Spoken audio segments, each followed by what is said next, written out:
Good morning, students. My name is Hridesh Bahadur Singh and I will teach you physics. बच्चों, ये हमारा जो topic है जो आज हमको पढ़ना है, दैट इज हमको मैग्नेटिक फील्ड निकालना है किसी सर्कुलर कॉइल का उसके एक्सिस के अलावा। ठीक है, यहाँ पे आप टॉपिक देख सकते हैं, magnetic field on the axis of circular coil carrying current. ठीक है बच्चों, ये मेरा लेक्चर नंबर 9 है। अब चलो चलते हैं, पढ़ाई करते हैं। और हाँ, ये आप लोग फीडबैक देते रहिएगा कि आपको वीडियोस कैसे लग रहे हैं, कैसे पढ़ाया जा रहा है। ओके, तो आप क्या नाम है, अगर कोई कमी हो, ठीक है, तो उसको भी बताइए। ऐसा ना है कि केवल आप वीडियो देखिए और वीडियो देखने के बाद उसको मोबाइल को रख दीजिए। ओके, तो बच्चों यहाँ पे आज का जो टॉपिक है इसको हम लोग समझते हैं। तो अब सबसे बड़ी चीज ये है कि स्टार्ट कहाँ से हम लोग करें। तो पहले टॉपिक देखें, मैग्नेटिक फील्ड हमको निकालना है सर्कुलर कॉइल जिसमें करंट बह रही हो, ठीक है, उसके एक्सिस के अलाउंग या उसकी एक्सिस पर। ठीक है, तो ये देखिए, फिगर देखिए और यहीं से समझते हैं। हमने एक सर्कुलर कॉइल को ले लिया, let us consider a circular coil, और इसका रेडियस है बेटा a, ठीक है, और इसका सेंटर हो गया O। अब आपका ये सर्कुलर कॉइल कंप्लीट हो गया। अब इसमें करंट हम एंटी क्लॉकवाइज क्या रन करा रहे हैं, या यूं कहें ये जो कॉइल है इसमें करंट एंटी क्लॉकवाइज रन कर रही है। ओके, अब इसके सेंटर से x डायरेक्शन में, ठीक है ना, क्या x डायरेक्शन में हम एक लाइन बनाते हैं, ठीक है, और उसी डायरेक्शन OX की डायरेक्शन में ही कोई पॉइंट P लेते हैं, जैसे कि हमने यहाँ पे पॉइंट P को लिया। ठीक है, अब अगला काम क्या करेंगे? अगला काम ये करना है कि अब हमें इसकी वजह से, इस पूरे कॉइल की वजह से इस पॉइंट P पे, ठीक है, जो कि OP डिस्टेंस, यानी कि OP हमारा कितना है बेटा, यहाँ पे हमने लिखा रखा है x डिस्टेंस पे है, वो निकालना है। क्या मैग्नेटिक फील्ड निकालेंगे, और क्या, और तरबूजा थोड़ा निकलेगा या फूल गोभी निकलेगा? फूल गोभी नहीं निकलने वाला, ठीक है, मैग्नेटिक फील्ड ही निकलेगा। सो बच्चों, अब देखिए यहाँ पे जो मेन टॉपिक की शुरुआत हम लोग करते हैं इसी कॉइल से। ठीक है, तो सबसे पहली चीज है इसका हम लोग कैलकुलेशन, जो डिस्टेंस है वगैरह सब कुछ कैलकुलेट कर लेते हैं। तो अब बच्चों एक बात और सुनिएगा आप लोग, हमने कॉइल लिया, कॉइल के एक्सिस के अलावा एक पॉइंट, कॉइल का एक्सिस OX और इसके अलावा एक पॉइंट हमने P उसी पे लिया, और इस P की वजह से हमको मैग्नेटिक फील्ड निकालना है। अब करना क्या है, हमने इस कॉइल के एक साइड में, ठीक है, एक पॉइंट Q लिया और दूसरी साइड में, यानी जस्ट अपोजिट साइड में हमने एक पॉइंट R लिया। ठीक है, ऐसा क्यों किया अब बता रहे हैं। इस पॉइंट Q पे हमने एक छोटा सा क्या लिया, DL, एक छोटा सा स्ट्रिप या इस कॉइल का छोटा सा टुकड़ा, ऐसा कह सकते हैं आप, DL हमने लिया, और यहाँ पर भी हमने एक छोटा सा टुकड़ा DL लिया। ठीक, अब देखेंगे इस छोटे से टुकड़े DL की वजह से इस पॉइंट P पे कितना आता है, और उसके बाद में इस DL की वजह से इस छोटे से टुकड़े DL की वजह से इस पॉइंट P पे कितना आता है। फिर उसके बाद में हम टोटल कॉइल का इंटीग्रेट करके क्या मैग्नेटिक फील्ड निकाल लेंगे। ठीक है, तो अब बच्चों यहाँ पे हमको पता होना चाहिए कि जो आपका ये PQ या PR ये कितना है। तो यहाँ पे आप जानिएगा, फिगर से ही देख लेते हैं, PQ और PR चूंकि अपोजिट और अपोजिट डायरेक्शन में है दोनों और आपस में एक दूसरे के जस्ट सामने है, ठीक है ना, just in front, just opposite, तो क्या होगा, ये जो डिस्टेंस होगी क्यू पी उतना ही बेटा पी आर या आर पी भी होगा। तो कितना है, हमने माना है, let us take Q P equal to R P equal to R, इसको हमने आर ले लिया, पहले से ही पता है आपको OP इक्वल टू एक्स है, ठीक है। अब आगे क्या करना है, अब आगे ये करना है कि हम इस R को A और X के रूप में देखना चाहेंगे। तो क्या होगा, आपको दिखाई पड़ रहा है from the triangle QOP, from triangle QOP क्या होगा बच्चों, यहाँ पे आप देख रहे हैं this is the right hand angle, ठीक है, यानी कि समकोण त्रिभुज है और इसमें करना क्या होता है, परपेंडिकुलर का स्क्वायर प्लस किसका, बेस का स्क्वायर, और ये होगा हाइपोटेन्यूज का स्क्वायर, ठीक है। तो अब देखिएगा, a square plus x square equal to r square, और अब यहां से आर की वैल्यू हम जस्ट कैलकुलेट करेंगे, a square plus x square, okay. अब आगे इसके पढ़ते हैं हम लोग, आर की वैल्यू हमको पता चल गई, ठीक है। तो अब हम फार्मूला लगाएंगे बायो-सेवर्ट लॉ का। तो बायो-सेवर्ट लॉ का जब फार्मूला हम लोग लगाएंगे तो क्या करते हैं, उसका फार्मूला हमको पता होना चाहिए तब लगाएंगे। तो फार्मूला ये है, देन बाय बायो-सेवर्ट लॉ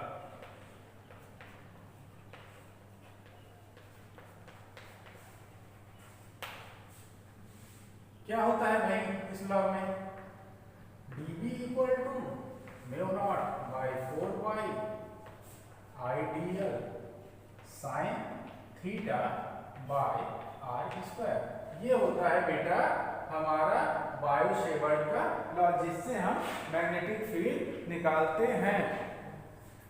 और अब आगे देखिए इसमें क्या करना है, तो अब मेरे पास क्या क्या है, ये तो कांस्टेंट है, इससे बेटा कोई मतलब नहीं, आई भी यहाँ पे जो सर्कुलर कॉइल में बह रहा है वो भी कांस्टेंट है। डीएल को हम कैलकुलेट करेंगे, साइन थीटा कितना होगा।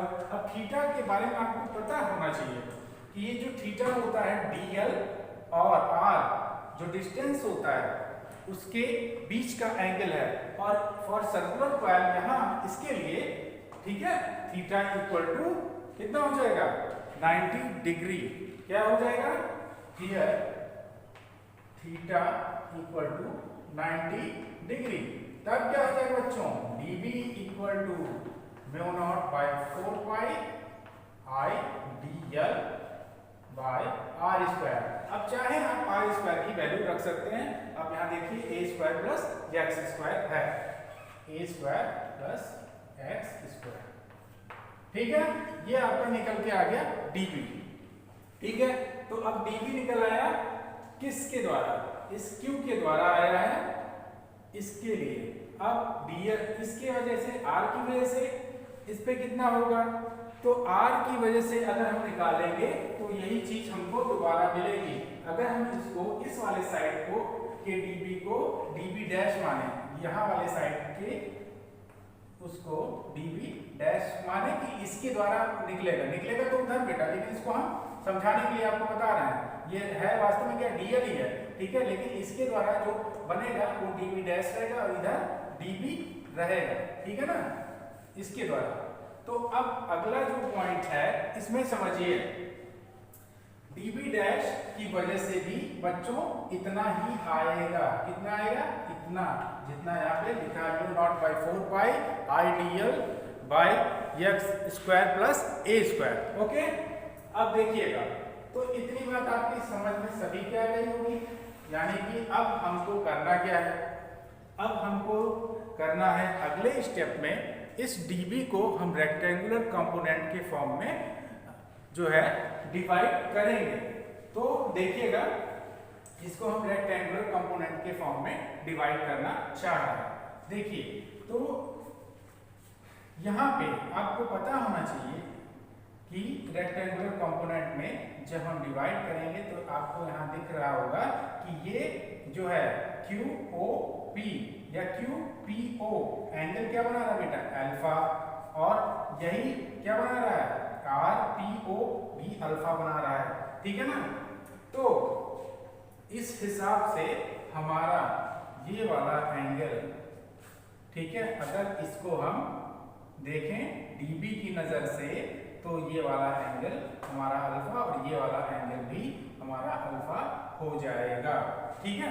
अब यहाँ पे अल्फा अगर है तो अल्फा जो है इस तरफ से है, from this side this is alpha, और फ्रॉम यहाँ पे इस साइड में ये अल्फा है। अब अल्फा अगर ये हो गया तो आप इसको अब रेक्टेंगुलर कंपोनेंट में किसको तोड़ेंगे, किसको, डीबी को। तो ये डीबी है और ये अल्फा बना रहे, तो ये वाला साइड डीबी कॉस अल्फा और ये वाला डीबी साइन अल्फा। उसके बाद में ये वाला जो पॉइंट है डीबी डैश वाला, जो किसकी वजह से आया, इसकी वजह से आया है, ठीक है। डीबी डैश यहाँ पे आया है, तो डीबी डैश को अब हम रेक्टेंगुलर फॉर्म में जब तोड़ेंगे तो डीबी कॉस अल्फा इस साइड में और डीबी डैश साइन अल्फा इस साइड में हो जाएगा। अब बच्चों आप यहाँ पे देख रहे हैं कि डीबी कॉस अल्फा और dB dash cos alpha just एक दूसरे के अपोजिट हैं, तो अपोजिट होने की वजह से एक दूसरे को कैंसिल करेंगे, और कैंसिल करने की वजह से जो मतलब क्या होगा, जो हमारा मैग्नेटिक फील्ड बचेगा वो केवल और केवल इसकी वजह से रहेगा। किसकी वजह से, डीबी साइन अल्फा या डीबी डैश साइन अल्फा की वजह से रहेगा, ठीक है।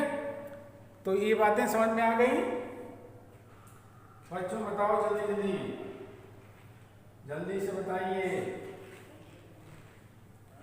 आपको जानकर ये बात, अगर जैसे इसमें कहीं नहीं होता है, बच्चे नहीं जान पाते हैं, कंफ्यूज हो जाते हैं, कैसे हो गया सर ये नहीं पता चल रहा है।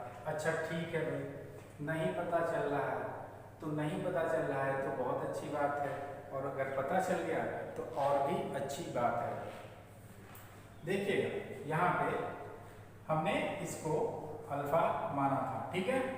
अब आप अगर इस चीज को अल्फा मानना है, इस चीज को अल्फा मानना है, ठीक है, तो इसको हमने क्या किया बेटा, इसको हमने कुछ किया नहीं है, हमने इस चीज को समझने के लिए, आप यहाँ पे देखिए ये आपका एक्सिस है और ये भी आपका एक्सिस है, ठीक है। तो एक्सिस और ये वाला, ठीक है, क्या एक संबंध नहीं बन गया, एक संबंध बन गया, इस वजह से ये वाला इसके बराबर हो गया और वो वाला उसके बराबर हो गया, ठीक है। तो अब बच्चों देखिएगा, और अगर तब भी नहीं समझ में आ रहा है भाई तो एक दूसरा मेथड है, मैं उसको समझा दूं।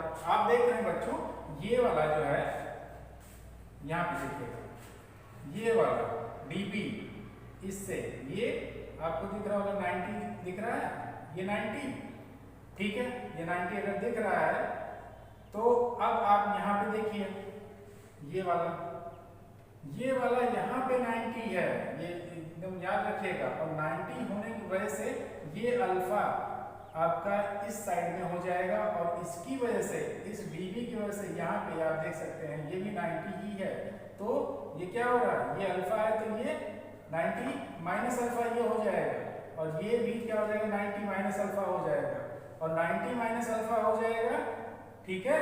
ये वाला क्या हो जाएगा बेटा, ये अगर 90 हो गया तो ये वाला कितना हो जाएगा, 90 माइनस अल्फा, ओके। उसके बाद में बेटा हम क्या करेंगे, 90 माइनस अल्फा करने के बाद में आप एक चीज यहाँ पे देखें, ये कंप्लीट क्या, फिर ये 90 बना, ये 90 बन रहा है कि नहीं बन रहा है, तो 90 बना, तो ये क्या 90 माइनस अल्फा, तो इसको अल्फा नहीं माना जा सकता, ऐसे ही इस तरफ हो गया बेटा, और ऐसे इस तरफ। उसके बाद में हम लोग केवल कैलकुलेशन बचता है कि अब मेन कैसे निकालें। मैग्नेटिक फील्ड को। तो मेन मैग्नेटिक फील्ड अब इसकी वजह से और इसकी वजह से नहीं हो करके इसका क्रॉस वाला, क्योंकि एक दूसरे के जस्ट अपोजिट है, ये हो जाएगा डिस्ट्रॉय या खत्म हो जाएगा, कैंसिल हो जाएगा। बचेगा क्या? केवल dv sin अल्फा। ठीक है ना, dv sin अल्फा। तो अब लिखते हैं, तो इंटीग्रेट करेंगे हमको b अगर चाहिए तो हमें चाहिए क्या? Integrate dv sin alpha. इसको हम इंटीग्रेट कर देंगे। ठीक है, अब dv sin अल्फा को इंटीग्रेट करेंगे तो dv की वैल्यू बेटा यहाँ पे क्या है, ये देखो यहाँ पे dv की वैल्यू रखी हुई है, रखो इसको। v equal to mu naught by 4 pi i dl by a square plus x square और यहाँ पे साइन अल्फा। अब यहाँ बेटा साइन अल्फा कैसे निकालोगे?